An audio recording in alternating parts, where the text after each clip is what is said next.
നമസ്കാരം.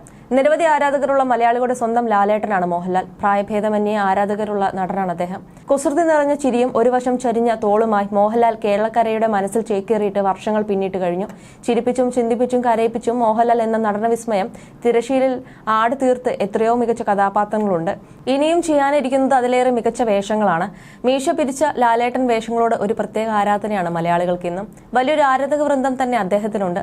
1980 മഞ്ഞിൽ വിരിഞ്ഞ പൂക്കൾ എന്ന ചിത്രത്തിലൂടെ എത്തി മലയാളികളുടെ മനസ്സിനെ കീഴടക്കാൻ മോഹൻലാൽ എന്ന നടന് അധിക കാലതാമസമൊന്നും വേണ്ടി വന്നില്ല. നടനായും സംവിധായകനായും എല്ലാം അദ്ദേഹം മോളിവുഡിന്റെ അഭിമാനമായി നിലനിൽക്കുകയാണ്.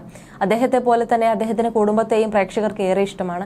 പ്രണവിന്റെയും സുചിത്രയുടെയും വിസ്മയുടെയും എല്ലാം വിശേഷങ്ങൾ പലപ്പോഴും വൈറലാക്കാറുണ്ട്. സിനിമയ്ക്കകത്തും പുറത്തും സൗഹൃദം കാത്തു സൂക്ഷിക്കുന്നവരാണ് പ്രിയദർശനും മോഹൻലാലും. വർഷങ്ങൾക്ക് മുമ്പ് മോഹൻലാലും പ്രിയദർശനും കുടുംബസമേതം ഓസ്ട്രേലിയയിലേക്ക് പുറപ്പെട്ട കഥ പറയുകയാണ് ആലപ്പി അഷ്റഫ്. അദ്ദേഹത്തിന്റെ യൂട്യൂബ് ചാനലിലൂടെ പങ്കുവച്ച വീഡിയോയിലൂടെയാണ് ആലപ്പി അഷ്റഫ് ഇക്കാര്യം വ്യക്തമാക്കുന്നത്. ആലപ്പി അഷ്റഫ് അതിനായി ആദ്യം പറഞ്ഞത് രജനീകാന്തിന്റെ ഒരു യാത്രാനുഭവമായിരുന്നു. രജനീകാന്ത് ഒരിക്കൽ എക്സ്ക്ലൂസീവ് ക്ലാസ്സിൽ യാത്ര ചെയ്യുമ്പോൾ അടുത്തിരുന്ന ആൾക്ക് പോലും ആളെ മനസ്സിലായില്ല എന്നൊരിക്കൽ അദ്ദേഹം പറഞ്ഞിരുന്നു. നരച്ച താടിയും മുടിയും കഷണ്ടിയും ഒക്കെയുള്ള രജനീകാന്തിനോട് അയാൾ സംസാരിക്കാൻ തുടങ്ങി. എന്താണ് ജോലി എന്ന് അയാൾ രജനിയോട് ചോദിച്ചപ്പോഴാണ് ഞാൻ സിനിമയിൽ ജോലി ചെയ്യുന്നു എന്ന് പറഞ്ഞത്. ഇപ്പോൾ എന്തിനു പോകുന്നു എന്ന് ചോദിച്ചപ്പോൾ ശങ്കറിന്റെ ഒരു പടം തുടങ്ങുന്നു, അങ്ങോട്ടേക്ക് പോകുന്നു എന്ന മറുപടിയും രജനി നൽകി. ഓ വെരി ഗുഡ്, ആ മൂവിയിലെ നായിക ആരാണെന്ന് എന്ന് തിരക്കി. ഐശ്വര്യ റായി എന്ന് മറുപടിയും നൽകി രജനി. അതോടെ സഹയാത്രികൻ ഐശ്വര്യ റായിയെ കുറിച്ച് വാചാലനാക്കാൻ തുടങ്ങി. അവരുടെ അംഗലാവണ്യം വിവരിച്ചു. വർണ്ണന ഒക്കെ കഴിഞ്ഞപ്പോൾ ഈ വ്യക്തി രജനിയോട് ആരാണ് ഐശ്വര്യയുടെ നായകൻ എന്ന് അന്വേഷിച്ചു. ഇത് കേട്ടപ്പോൾ അദ്ദേഹത്തിന്റെ മുഖത്തേക്ക് നോക്കി രജനികാന്ത് മറുപടി നൽകി, അത് ഞാനാണെന്ന്. എന്നാൽ അത് കേട്ടതോടെ കഷണ്ടിയും നരച്ച താടിയും മുടിയുമുള്ള രജനിയെ അറപ്പോടെ നോക്കി പിന്നെ ഒരക്ഷരം അയാൾ രജനിയോട് മിണ്ടിയില്ല. താൻ ഇത്ര നേരം അബ്നോർമലായ ആളോടാണ് സംസാരിച്ചതെന്ന രീതിയിൽ ആയിരുന്നു അയാളുടെ പിന്നീടുള്ള ഭാവം.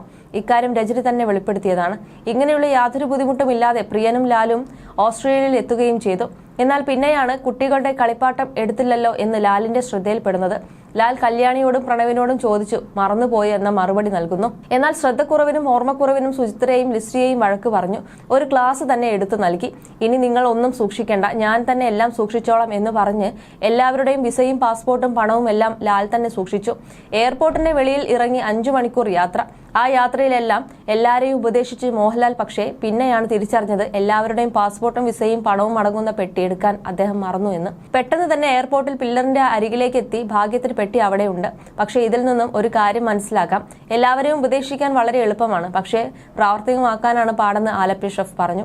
പക്ഷെ പിന്നെയാണ് സംഭവബഹുലമായ മറ്റൊരു സംഭവം നടക്കുന്നത്. താമസ സ്ഥലത്തു നിന്നും ലിഫ്റ്റിലേക്ക് കയറുന്നതിന്റെ ഇടയിൽ വിസ്മയ ഇടയ്ക്ക് വെച്ച് കാണാതെ പോയി. അവിടെ അവർ താമസിച്ചിരുന്നത് ഹോട്ടലിലെ 34ാമത്തെ നിലയിലായിരുന്നു. ലിഫ്റ്റിൽ താഴേക്ക് വരികയാണ്. 12ാമത്തെ നിലയിലെത്തിയപ്പോൾ അവിടെ ഇറങ്ങിയവരുടെ കൂട്ടത്തിൽ മോഹൻലാലിന്റെ മകളും ഇറങ്ങി. കുട്ടി ഇറങ്ങുന്നത് കാണുമ്പോഴേക്ക് ഡോർ അടഞ്ഞു താഴേക്ക് പോയി. എതിർവശമുണ്ടായിരുന്ന മറ്റൊരു ലിഫ്റ്റ് തുറന്നിരിക്കുന്നത് കണ്ട് കുട്ടി അതിലേക്ക് കയറി. പിന്നീട് കടന്നുപോയ ഓരോ നിമിഷവും ലാൽ അഭിനയിച്ച ക്ലൈമാക്സുകളെ കടത്തിവെട്ടുന്നതായിരുന്നു. ലാൽ വെപ്രാളപ്പെട്ട് ആകെ പാനിക്കായി. എന്ത് ചെയ്യണമെന്നറിയാതെ ഓരോരോ ഫ്ളാറ്റിലും ഇറങ്ങി കുട്ടിയെ തെരഞ്ഞു. ജീവിതത്തിൽ ഒരിക്കൽ പോലും ഇതുപോലൊരു ലാലേട്ടനെ കണ്ടിട്ടില്ലെന്ന് ലിസി സാക്ഷ്യപ്പെടുത്തുന്നു. ഏതു നിമിഷവും നിയന്ത്രണം വിട്ട് പൊട്ടിക്കരയുന്ന രീതിയിലായിരുന്നു ലാൽ. അവസാനം 30ാമത്തെ നിലയിൽ നിന്ന് തന്റെ മകളെ കണ്ടെത്തിയപ്പോഴാണ് ലാലിന് ജീവൻ വീണത്. എല്ലാവരുടെയും ശ്വാസം നേരെ വീണതും അപ്പോഴായിരുന്നുവെന്നും ആലപ്പി അഷ്റഫ് പറഞ്ഞു. അടുത്തിടെ മകൾ വിസ്മയെക്കുറിച്ച് മോഹൻലാൽ പറഞ്ഞതും ശ്രദ്ധ നേടിയിരുന്നു. മകൾ പുറത്താണ് പഠിക്കുന്നത്. അവൾക്ക് സ്പോർട്സിലാണ് കൂടുതൽ കമ്പം. മോയ്തായ് എന്ന മാർഷൽ ആർട്സ് തായ്ലാന്റിൽ പഠിച്ചുകൊണ്ടിരിക്കുന്നു. മകൻ വളരെ ചുരുക്കം ചില സിനിമകളിൽ അഭിനയിച്ച ആളാണ്. ഇപ്പോൾ ഒരു സിനിമയിൽ അഭിനയിക്കാൻ പോകുന്നു. ആള് കുറെ ട്രാവൽ ചെയ്യുന്ന ആളാണ്. മ്യൂസിക്കൽ ഇഷ്ടമാണ്. എഴുതാനും ആൾക്ക് താല്പര്യമുണ്ട്. മദ്രാസ് ബേസ്ഡ് ആയിട്ടാണ് നമ്മൾ സ്റ്റേ ചെയ്യുന്നത്. എറണാകുളത്തും ഇടയ്ക്ക് വന്ന് നിൽക്കും. പിന്നെ ദുബായിലും പോയി താമസിക്കാൻ ഇഷ്ടമുള്ള സ്ഥലമാണ്.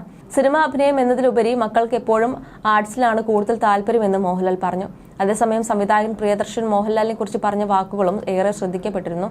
ഓൺ സ്ക്രീൻ ആണെങ്കിലും ഓഫ് സ്ക്രീൻ ആണെങ്കിലും ലാൽ എപ്പോഴും പ്ലസന്റ് ആയിട്ടുള്ള ആളാണ്. ഒരു കുസൃതിയുണ്ട്. അങ്ങനെ അദ്ദേഹത്തെക്കുറിച്ച് പെട്ടെന്ന് ഓർമ്മ വരുന്ന ഒരു മൊമെന്റ് എന്താണ് എന്നായിരുന്നു സംവിധായകനോടുള്ള ചോദ്യം. ഇതിന് മറുപടിയായി ഒരുപാടുണ്ട്. അതുകൊണ്ട് ഒരു പ്രത്യേക മൊമെന്റിനെ കുറിച്ച് ഓർക്കാൻ കഴിയില്ല എന്ന് പ്രിയദർശൻ പറയുന്നു. മോഹൻലാലിന്റെ ഒരു ഗുണം അത് തന്നെയാണ്. കാരണം ലാലിനെ ഞാൻ ഒരിക്കലും ടെൻഷൻ പിടിച്ച് കണ്ടിട്ടില്ലെന്ന് സംവിധായകൻ പറഞ്ഞു. എപ്പോഴും അനാവശ്യ ചിന്തകളില്ലാതെ മുന്നോട്ട് പോവുക എന്ന രീതിയാണ്. ഒരിക്കലും ഒരു സിനിമ മോശമായതുകൊണ്ട് ലാൽ ടെൻഷൻ പിടിക്കുന്നതോ സൂപ്പർ ഹിറ്റ് ആയതുകൊണ്ട് ഭയങ്കരമായി സന്തോഷിക്കുന്നതോ കണ്ടിട്ടില്ല. ഒരു സിനിമ കഴിഞ്ഞാൽ ആ സിനിമ കഴിഞ്ഞു, പിന്നെ അടുത്ത സിനിമ. ആ ഒരു ചിന്ത മാത്രമേ മോഹൻലാലിനുള്ളൂ. അല്ലാതെ ഒരു പടം ഹിറ്റായി അതിന്റെ പേരിൽ ഭയങ്കരമായിട്ട് സന്തോഷിക്കുന്ന ഒരാളല്ല. ഒരുപാട് മോശമായാൽ അതിലും സങ്കടമാവില്ല പുള്ളിക്ക് എന്നും അഭിമുഖത്തിൽ മോഹൻലാലിനെ കുറിച്ച് പ്രിയദർശൻ വ്യക്തമാക്കി. അതേസമയം കരിയറിന്റെ തുടക്കം മുതൽ പ്രിയദർശൻ സംവിധാനം ചെയ്ത സിനിമകൾ മോഹൻലാലിന് ബ്രേക്ക് നൽകിയിട്ടുണ്ട്. റിലീസ് ചെയ്ത് വർഷങ്ങളായിട്ടും മോഹൻലാൽ പ്രിയദർശൻ കൂട്ടുകെട്ടിലുള്ള സിനിമകൾ ഇപ്പോഴും പ്രേക്ഷകരുടെ പ്രിയപ്പെട്ടവയാണ്. അതേസമയം അനൂപ് മേനോനാണ് മോഹൻലാലിന്റെ പുതിയ ചിത്രത്തിന്റെ രചനയും സംവിധാനവും നിർവഹിക്കുന്നത്. ചിത്രത്തിന്റെ വിശേഷങ്ങൾ മോഹൻലാൽ ഫേസ്ബുക്കിലൂടെ പങ്കുവച്ചു. അനൂപ് മേനോൻ, ടിനി ടോം എന്നിവരോടൊപ്പം നിൽക്കുന്ന ചിത്രങ്ങളും മോഹൻലാൽ പങ്കുവച്ചിരുന്നു. തന്റെ അടുത്ത സിനിമ പ്രഖ്യാപിക്കുന്നതിൽ സന്തോഷമുണ്ടെന്ന് മോഹൻലാൽ ഫേസ്ബുക്കിൽ കുറിച്ചു. എന്റെ അടുത്ത സിനിമ പ്രഖ്യാപിക്കുന്നതിൽ സന്തോഷമുണ്ട്. പ്രണയവും ആഗ്രഹവും സംഗീതവും കടന്നുള്ള ഒരു നാടകീയ യാത്ര. തിരുവനന്തപുരം, കൊൽക്കത്ത, ഷില്ലോങ് എന്നിവിടങ്ങളിലായി ചിത്രീകരിക്കും.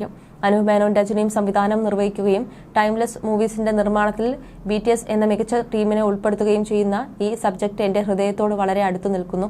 ഞങ്ങളുടെ ഇതിഹാസ യാത്രയുടെ ഭാഗമാക്കാൻ നിങ്ങളെല്ലാവരെയും ഞാൻ ആത്മാർത്ഥമായി സ്വാഗതം ചെയ്യുന്നുവെന്നാണ് മോഹൻലാലിന്റെ പോസ്റ്റ്. പിന്നാലെ നിരവധി പേരാണ് കമന്റുകളുമായി എത്തിയിരിക്കുന്നത്. പലരും വിമർശിച്ചുകൊണ്ടാണ് കമന്റ് രേഖപ്പെടുത്തിയിരിക്കുന്നത്. തെരഞ്ഞെടുപ്പുകൾ കുറച്ച് ശ്രദ്ധിച്ചൂടെ എന്നൊക്കെ ചോദിച്ചുകൊണ്ടുള്ള നെഗറ്റീവ് കമന്റുകൾ മാത്രമാണ് പോസ്റ്റിന് താഴെ വരുന്നത്. മോഹൻലാലിനെ സംബന്ധിച്ച് കഴിഞ്ഞ കുറച്ച് വർഷങ്ങൾ അത്ര നല്ലതായിരുന്നില്ല എന്ന് തന്നെയാണ് ആരാധകരും പറയുന്നത്. വളരെ പ്രതീക്ഷയോടെ തിയേറ്ററുകളിലെത്തിയ ചിത്രങ്ങൾ വരെ പരാജയപ്പെട്ടിരുന്നു. ഇതിനുള്ള കാരണമായി പുതിയ സംവിധായകനുമായി മോഹൻലാൽ സിനിമ ചെയ്യാത്തതും കരിയറിലെ ഇപ്പോഴത്തെ വീഴ്ചയ്ക്ക് കാരണമാണെന്ന് അഭിപ്രായപ്പെടുന്നവർ ഏറെയാണ്. മറുവശത്ത് മമ്മൂട്ടി നവാഗത സംവിധായകർക്കൊപ്പം ചേർന്ന് ഹിറ്റുകൾ സൃഷ്ടിക്കുന്നതും പ്രേക്ഷകർ ചൂണ്ടിക്കാണിക്കുന്നു. മാത്രമല്ല അനൂപ് മേനോനാണ് വിമർശനങ്ങൾക്ക് പ്രധാന കാരണമെന്നാണ് കമന്റുകളിൽ നിന്നും വ്യക്തമാകുന്നത്. അനൂപ് മേനോൻ സംവിധാനം ചെയ്ത സിനിമകളൊന്നും ഇതുവരെ വലിയ രീതിയിൽ വിജയം നേടിയിട്ടില്ലാത്തതും ആരാധകരെ നിരാശയിലാഴ്ത്തുന്നു. എന്നാൽ പകൽ നക്ഷത്രങ്ങൾ എന്ന ചിത്രത്തിനു വേണ്ടി തിരക്കഥ എഴുതിയത് അനൂപ് മേനോനായിരുന്നു. ചിത്രത്തിലെ അഭിനയത്തിന് മോഹൻലാലിന് മാതൃഭൂമിയുടെ മികച്ച നടനുള്ള ക്രിട്ടിക് പുരസ്കാരം ലഭിച്ചിരുന്നു. സത്യൻ അന്തിക്കാടിന്റെ ഹൃദയപൂർവ്വം എന്ന ചിത്രത്തിൽ മോഹൻലാൽ ജോയിൻ ചെയ്തിട്ടുണ്ട്. രണ്ടാളും ഒരുമിക്കുന്ന 20ാമത്തെ സിനിമയാണിത്. ആശീർവാദ് സിനിമാസാണ് നിർമ്മാണം. ഒരുപാട് മികച്ച സിനിമകൾ മലയാളികൾക്ക് സമ്മാനിച്ച സത്യൻ അന്തിക്കാട് മോഹൻലാൽ കോംബോ വീണ്ടും ഒന്നിക്കുമ്പോൾ പ്രേക്ഷകർക്കും പ്രതീക്ഷ ഏറെയാണ്.